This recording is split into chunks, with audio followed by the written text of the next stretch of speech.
जय गुरुदेव। ओम बालार्कमंडलाभासां चतुर्बाहुं त्रिलोचनां पाशांकुशवराभीतिर्धारयन्तीं शिवां भजे।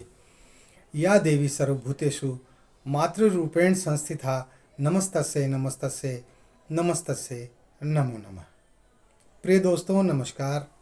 सिद्ध साधनाएं चैनल पर मैं आप सबका हार्दिक अभिनंदन करता हूं, हार्दिक स्वागत करता हूं।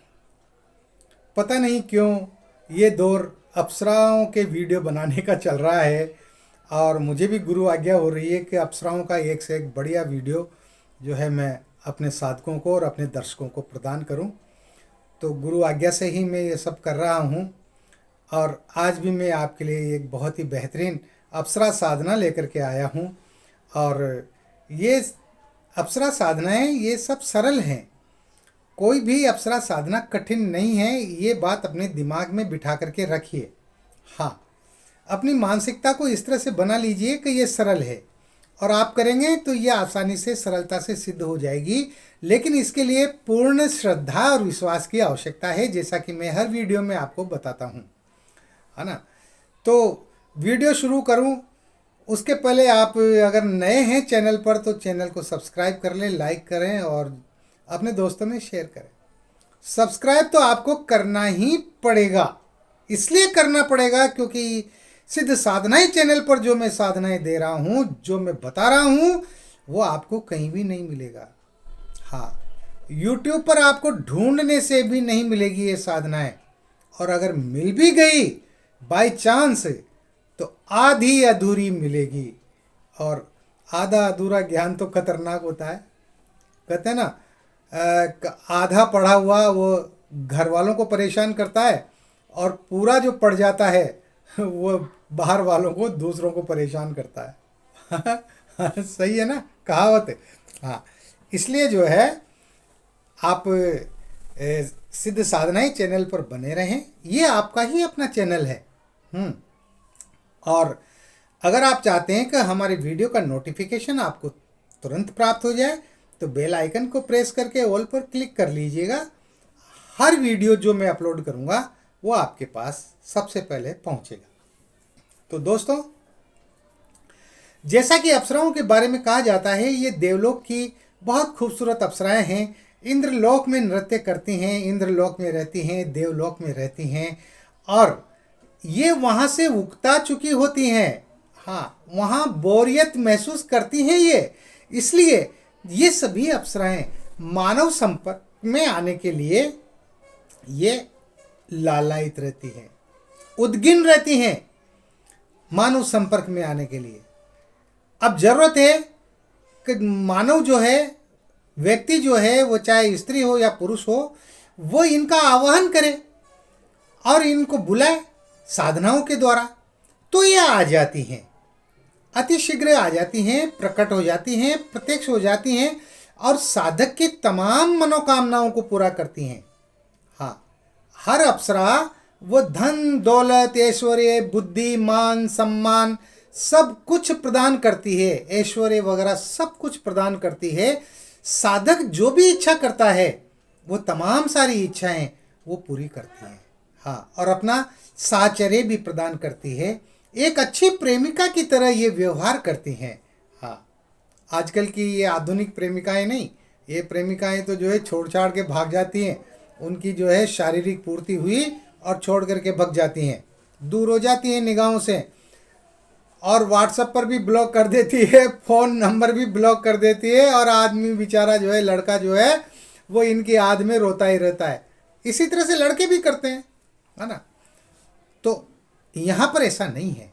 ये देवलोक की सुंदरियाँ हैं, देवलोक की अप्सराएं हैं और ये जो एक बार वादा कर लेती हैं ना, उस वादे को ये पूरा निभाती है। हाँ, ये कभी धोखा नहीं देती, ये कभी नुकसान नहीं पहुंचाती। आप ग्रस्त हैं तब भी आप इस साधना को कर सकते हैं। ये आपके ग्रस्त जीवन में किसी प्रकार का कोई खलल डालती ही नहीं है। आपके ग्रस्त जीवन को ये तहस नहस नहीं करती, बर्बाद नहीं करती, बल्कि उच्चता के शिखर पर पहुंचाती है। आपके बच्चों की ज़िंदगी, आपकी पत्नी की ज़िंदगी, आपके परिवार वालों की, सबकी ज़िंदगी को ये जो है वो माला माल कर देती है। ऐसी होती हैं अप्सराएं। तो आज जो मैं अप्सराएं बता रहा हूँ, अप्सरा की जो मैं साधना बता रहा हूँ ना, ये अप्सरा का नाम है मिश्रा स्थला अप्सरा।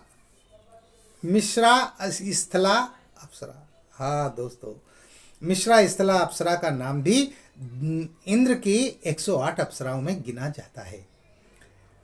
हर अप्सराएं खूबसूरत है, कोई भी अप्सरा बदसूरत नहीं मिलेगी आपको।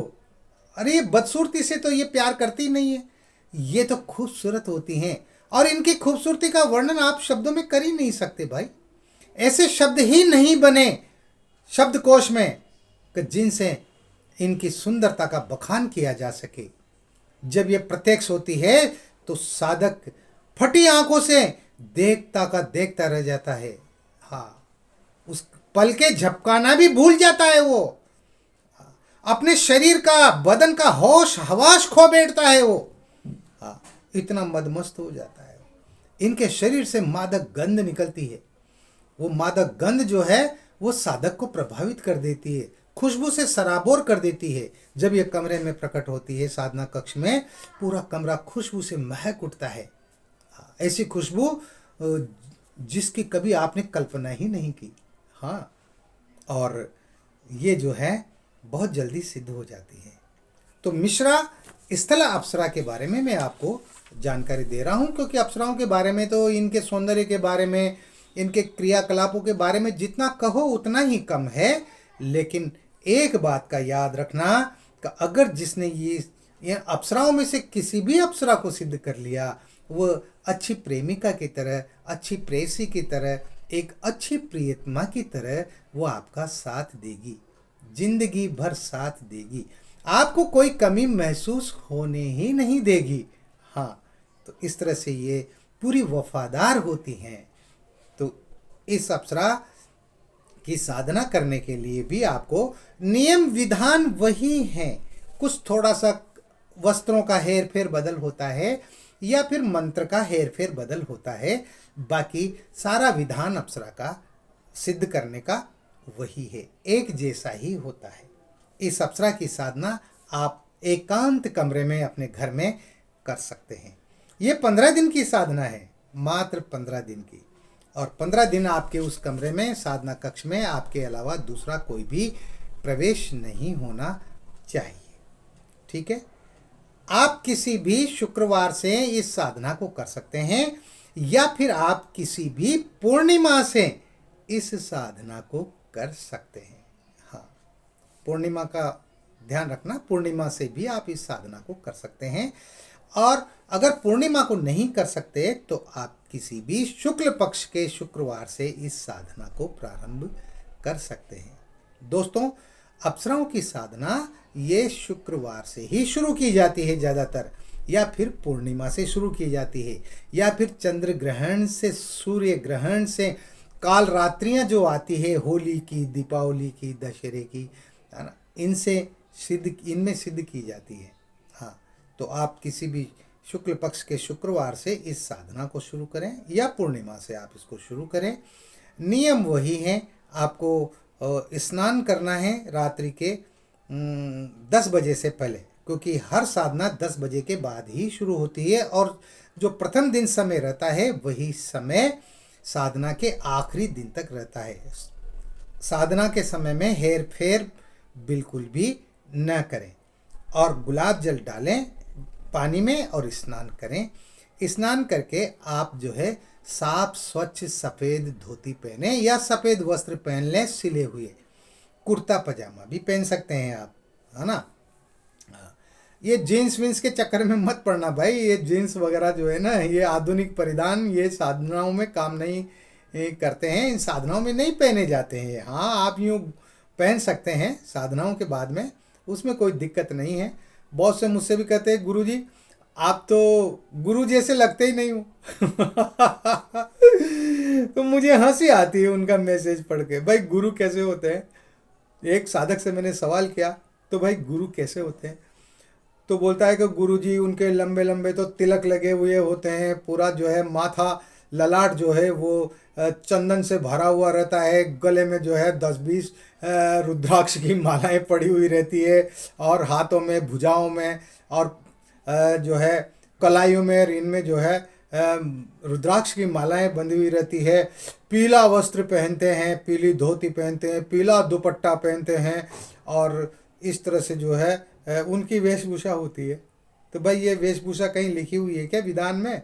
शास्त्रों में तो कहीं भी नहीं लिखी हुई कि भाई कोई गुरु हो तो उसकी ये वेशभूषा होना चाहिए। मुझे गुरु मानो तो मानो, नहीं तो मत मानो। हाँ, मैं साधना करते समय अपने जो पारंपरिक जो साधना के वस्त्र होते हैं वह पहनता हूँ। बाकी समय में मैं अपने व्यवहारिक जो वस्त्र होते हैं मैं उन्हीं में ही रहता हूँ। हाँ, और गुरु तो ज्ञान से होता है भाई, वस्त्र पहनने से कोई गुरु थोड़ी हो जाता है। हाँ, अगर किसी व्यक्ति को आप जो है लाल पीले वस्त्र पहना दो, खूब तिलक छापा लगा दो, वह गले में रुद्राक्ष की मालाएं, स्फटिक की मालाएं और तमाम सारी मालाएं उसको पहना दो, तो वो गुरु थोड़ी होगा। हाँ, ज्ञान होना चाहिए। गुरु बनने के लिए ज्ञान होना चाहिए, साधनाओं के क्षेत्र में उसका विस्तृत ज्ञान होना चाहिए, साधनाओं के बारे में उसका अनुभव होना चाहिए, वह गुरु होता है। तो इस तरह के चक्करों में मत पड़ा करो, है ना, और इस तरह के उलझुल सवाल भी मत किया करो। हंसी आती है मुझे ये सब सुन करके, है ना। चलो ठीक है, आगे बढ़ते हैं। आप सफ़ेद वस्त्र पहन सकते हैं, धोती पहन लीजिए आप, और जो है सर्दी का मौसम है तो आप जो है ऊपर कोई भी कंबल वगैरह, शॉल वगैरह आप डाल सकते हैं। ठंड में थोड़ी सिकुड़ना है भाई, है ना। और इसके बाद आपका जो है मुंह वो उत्तर दिशा में होना चाहिए आपके साधना कक्ष का। साधना कक्ष एक दिन पहले साफ सुथरा धुला हुआ बढ़िया होना चाहिए, खुशबू से महकता हुआ होना चाहिए। उसके अंदर जो है गुलाब के चमेली के पुष्प बिछा दीजिए, फैला दीजिए, चारों तरफ इत्र छिड़क दीजिए, और उत्तर दिशा की ओर मुंह करके सफ़ेद आसन बिछा करके बैठे। समझ में आ गई बात? सफ़ेद आसन बिछा करके बैठिए। सामने बाजोट पर जो पाटा होता है लकड़ी का, उस पर आप सफ़ेद वस्त्र बिछाइए, उस पर अपने गुरुजी का चित्र रखिए, उस पर जो है अप्सरा का चित्र रखिए जो फ्रेम में मड़ा हुआ होना चाहिए, गुरु चित्र भी फ्रेम में मड़ा हुआ होना चाहिए। और एक तांबे का पात्र लें, तांबे का पात्र प्लेट, तांबे की प्लेट लेकर के, और उस पर जो है चमेली के पुष्प बिछा करके, और उस पर अप्सरा यंत्र जो प्राण प्रतिष्ठित होना चाहिए, वो अप्सरा मंत्रों से संपुटित होना चाहिए, बीज मंत्रों से संपुटित। जैसे आप मिश्रा स्थला अप्सरा का साधना करेंगे ना, तो वो मिश्रा स्थला अप्सरा के बीज मंत्रों से संपुटित और प्राण प्रतिष्ठित होना चाहिए। माला भी प्राण प्रतिष्ठित होना चाहिए, और इन माला को भी आप जो है चमेली के पुष्प बिछा करके उस पर रख दें। एक जो है थाली के अंदर आपको जो है कुछ थोड़ी सी सामग्री रखना है, इत्र रखना है आपको, और रोली चंदन वगैरह ये रखना है ना, जो भी हम सामान्य पूजा करते हैं। और एक पात्र होना चाहिए, जल पात्र, जल से भरा हुआ पात्र, वो भी आपको रखना है, और पुष्प आपको रखना है ना। तो इसमें चमेली के पुष्पों का विधान है, चमेली के पुष्प आपको लाने पड़ेंगे। हाँ, और अगर नहीं मिलते हैं तो फिर गुलाब तो सब जगह मिल ही जाते हैं, आप सब्स्टिट्यूट में गुलाब के पुष्पों का भी प्रयोग कर सकते हैं, लेकिन चमेली के पुष्पों का ही प्रयोग किया जाता है। कोशिश यही करें कि चमेली के ही पुष्प हों, है ना। ये सब हो गया। अब इसके बाद में आप सुरक्षा घेरा लगा लें, जैसा कि सुरक्षा घेरा का मंत्र मैं आपको बताता रहता हूँ। ये दिशा बंधन भी है, ये सुरक्षा घेरा भी है, और सुरक्षा घेरा लगाएंगे तो आपका शरीर पूरी तरह से सुरक्षित रहेगा। हाँ, है ना, वो शरीर का बंधन हो जाता है उससे, इसलिए और किसी प्रकार की कोई शंका में न पड़े। तो अपने हाथ में आप जो है बाएं हाथ में थोड़े से चावल लें, चावल ले करके, और दाहिने हाथ से दो दो चार चार चावल के दाने सभी दिशाओं में फेंकते हुए, और सुरक्षा मंत्र पढ़ें। ओम अपसर्पंतु ये भूता भूमि संस्था, ये भूता विघ्न कर्ता रस्ते, नश्यंतु शिवागे अपक्रमांतु भूतानि पिशाचा सर्वतो दिशम सर्वेशाम विरोधेन पूजा कर्म समारभ्य। इस मंत्र को आप अच्छी तरह याद कर लें, ये मंत्र ही हर बार काम में आता है। ठीक है। सुरक्षा घेरा लगाने के बाद में अब आपको जो है सामान्य अपने गुरु पूजन करना है, और अप्सरा के चित्र का पूजन करना है, और उसके बाद फिर यंत्र का और माला का पूजन करना है। तो इनका पूजन सामान्य पूजन होता है। इनको स्नान कराएं और तिलक लगाएं, अक्षत चढ़ाएं, पुष्प चढ़ाएं, धूप दीप सुगंधित अगरबत्ती जलाएं और शुद्ध घी होना चाहिए, गाय का शुद्ध घी, उसका ही आप इसमें प्रयोग करें। घी के दीपक में आप जो है, जो दीपक जलाएंगे उस दीपक में आप जो है 2-4 बूंद इत्र की डाल दें और यंत्र पर भी, माला पर भी और अप्सरा चित्र पर भी और गुरुजी के चित्र पर भी आप इत्र लगाएं और इसके साथ ही अपने वस्त्रों पर जो आप पहने हुए हैं उन पर भी आप इत्र लगाएं, यानी महकता हुआ वातावरण होना चाहिए। ठीक है। इसके बाद में आपको जो है संकल्प लेना है। हाथ में जल लेकर के संकल्प करना जरूरी होता है भाई। तो अपने दाएं हाथ में जो है जल ले लें थोड़ा सा और आप संकल्प बोलें कि मैं अपना नाम बोलें, पुत्र अपने पिता का नाम बोलें, गोत्र अपने गोत्र का नाम बोलें और उसके बाद में आप जो है अपने गुरु जी से प्रार्थना करें, हे गुरुदेव, मैं मिश्रा स्थला अप्सरा को सिद्ध करने जा रहा हूँ, मैं प्रेमिका के रूप में इसको सिद्ध कर रहा हूँ, इस साधना में किसी प्रकार का कोई विघ्न न हो, मिश्रा स्थला मेरे सामने प्रकट हो, प्रत्यक्ष हो, ऐसा मुझे आप आशीर्वाद प्रदान कीजिए। ये कह करके और उस जल को पृथ्वी पर छोड़ दीजिए। संकल्प पहले दिन ही लेना पड़ता है। आप कोई भी साधना करें तो संकल्प आपको प्रथम दिन ही लेना पड़ेगा, बाकी रोजाना संकल्प लेने की जरूरत नहीं होती है। हाँ, ये पूजन वगैरह आपको रोजाना करने होंगे। फिर आपको गुरु मंत्र की एक माला करनी है। तो आपके गुरु जो भी हैं आप उनके दिए हुए गुरु मंत्र की आप एक माला अवश्य करें। ठीक है। उसके बाद में आप जो है अप्सरा जो मंत्र है उस अप्सरा मंत्र की आपको जो है 31 माला जप करना है। 31, हाँ 31 बीड्स। आ गई बात समझ में? हाँ, 31 माला जप करना है। मंत्र छोटा है, आपको 2 घंटे, 2.5 घंटे, 3 घंटे इसमें लग सकते हैं। ये शुरू में थोड़ा समय ज़्यादा लगता है, बाकी बाद में जब मंत्र याद हो जाता है अच्छी तरह से तो फिर समय नहीं लगता। और मंत्र को कंठस्थ कर लेना याद, कागज़ में देख करके मंत्र नहीं पढ़ना है। और इसके साथ ही जो है आपको मंत्र का शुद्ध उच्चारण करना है, क्योंकि मंत्रों में बीज मंत्र होते हैं और बीज मंत्र हमेशा शुद्ध बोले जाते हैं। तो आप स्क्रीनशॉट ले लीजिएगा और मैं मंत्र बोल रहा हूँ। मंत्र इस प्रकार है, ओम ह्रीम ऐं ह्रीम मिश्रा स्थला प्रत्यक्षम ह्रीम ऐं ह्रीम फट। ओम ह्रीम ऐं ह्रीम मिश्रा स्थला प्रत्यक्षम ह्रीम ऐं ह्रीम फट।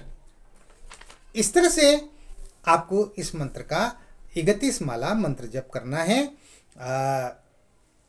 अप्सरा माला से। ठीक है।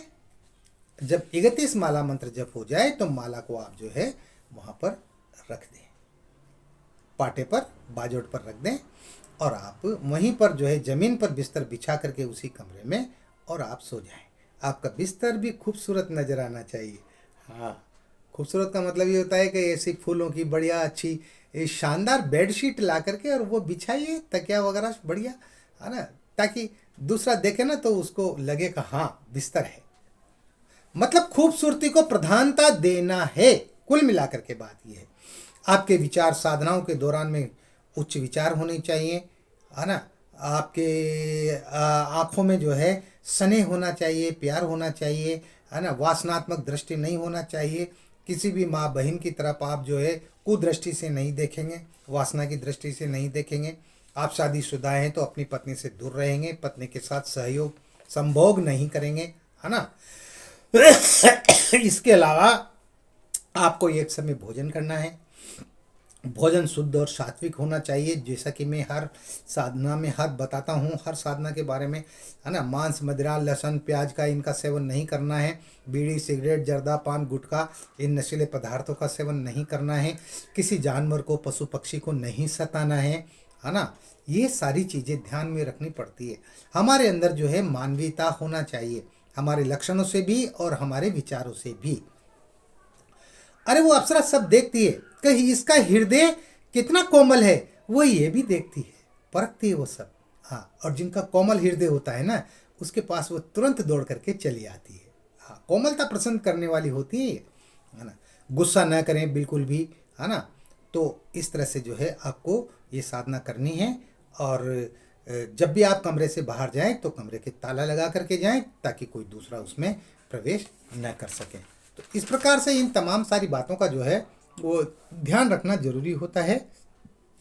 और आप जो है इस साधना को करें। साधना की दीक्षा लेना जरूरी होता है।